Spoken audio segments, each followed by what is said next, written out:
All right, folks, welcome to another episode of the Inner Bay Angler. It's Tuesday. We're heading to Woodstock. We're going to do some drone filming. I think we're going to go down to the dam and try there. Might get a couple spots, just trying to get used to the controls. So this is going to be my third outing, and I'm going to give you what I learned after the third outing. As a new drone pilot, there's all kinds of things to keep an eye for, settings, and you want to make sure you're not hitting anything while you're flying, so you want to take it to a good open space for the first time. So we'll see what happens today. We'll give you what things I found out at the end of this video. So I thank you again for tuning in and watching another episode of the Inner Bay Angler. And don't forget, if you're new, make sure you hit that red subscribe at the bottom, and beside it is a bell. Make sure you hit the bell and set it to all. So every time I put out a new video, you're automatically going to get notified, and you can join me and watch some of this great content. So thanks for tuning in. Your support is always appreciated. So coming up next, some good old drone footage.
All right, folks, welcome to another episode of Inner Bay Angler. I know you're at the end of the drone footage, and I want to give you my take on things that happened today and my thoughts of flying the DJI Mini 2. The most important thing that I found was line of sight. Now, when I started off at Piddock Dam, I ended up losing line of sight of the drone. Now you do have a GPS on the software itself, and for some reason today, it screwed up. So usually you have a little arrow there and you can follow your red line back and it will bring you right back to your home position. Now I did make sure that I updated my home position at the start, and I do this every time before I launch the drone, so that way if you have any problems, there's a button on your remote control that you can press return to home. It will then go up to a specific height that you've set. In my case, I think I had it up around 200 feet. It would come back to its home position and then slowly come down about 2 to 2.5 miles an hour.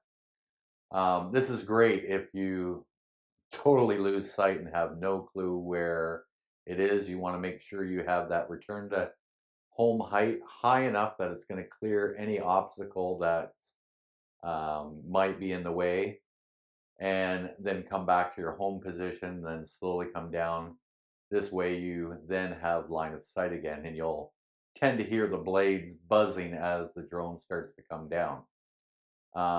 It is very nerve wracking, and this is why to go out in an open field with less obstructions, especially when you're new to the hobby.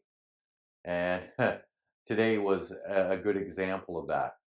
Um, I also had an error come up when I first got to the dam, and I didn't quite catch what it was, and I guess I should have paid a little bit more attention to it, but it had something to do with the fly zone, and it told me to be cautious.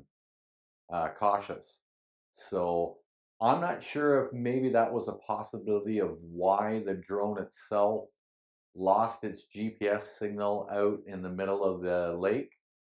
Um, it's I would have to try it again to actually see what the problem was, and it might be another adventure here on the Inner Bay Angler. So maybe we'll try that one more time when the weather's a little nicer out. But especially in the wintertime when that snow is white, it was midday, the sun is bright, and we're talking a drone that's, the size of your cell phone. And when you get it up there in height, it's not hard to lose sight of it. And you can take your eye off it for a second, and then I was struggling to try to find that drone again. So I had no other choice but to um, use what I know is landmarks. So I was able to use the camera on the GoPro or on the DJI Mini 2 and bring it back towards me by camera line of sight.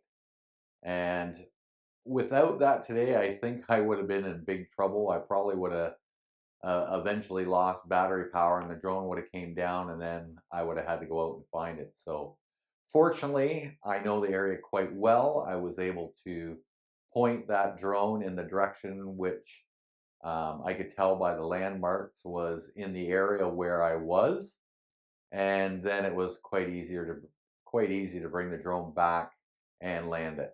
So note to self, if you do have problems with your GPS on your software, make sure you know that area and that you can get yourself back by the camera itself, because if your GPS messes up, you are done.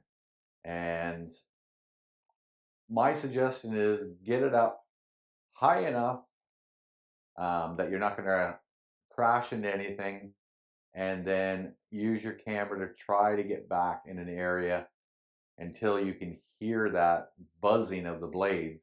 and then slowly bring your drone down to a height where you'll possibly be able to visually see it, and then you're okay. Then you can actually steer it towards you and get it back. So remember that, guys, if you're out flying, if you don't have line of sight, it is really hard. So it is probably one of the biggest and most frustrating thing as a drone pilot is not having line of sight of that um, drone.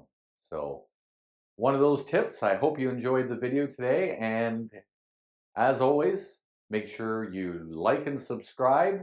You're helping out this channel and making it possible for me to do more videos. So thanks again. Thanks for watching, and we'll see you in the next video.